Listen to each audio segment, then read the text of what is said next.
Corona remedies limited 2004 start பண்ண company. பெண்கள் ஆரோக்கியம், இதய நோயியல், வலி மேலாண்மை, மூத்திர குழாய் மருத்துவம், யூராலஜி இந்த மாதிரி துறைகளுக்கு தேவையான மருந்தை தயாரித்து சப்ளை பண்ணக்கூடிய நிறுவனம். ஐபிஓ வந்து 655 கோடி, ஃபுல்லாகவே ஆஃபர் ஃபார் சேல் தான். புதுசாக பங்குகள் எதுவும் இல்லை, ஏற்கனவே இருக்க பங்குதாரர்களுக்கு பணத்தை கொடுக்குறாங்க.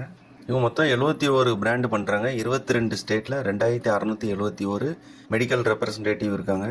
குஜராத்தில் 2 மேனுஃபேக்சரிங் யூனிட் இருக்குது. IPO date December 8 December 10. Issue price 1008 1062. Lot size 14 sir. Employee discount 54. Allotment December 11. ரீட்டைலுக்கு 35% அலாட் பண்ணியிருக்காங்க. 2024 கம்பேர் பண்ணும்போது 2025 ரெவன்யூ 18% இன்க்ரீஸ் ஆயிருக்கு. ப்ராஃபிட் 65% இன்க்ரீஸ் ஆயிருக்கு. ROE 27%, ROCE 41%. கடன் கம்மியாக தான் இருக்குது. Debit equity 0.10.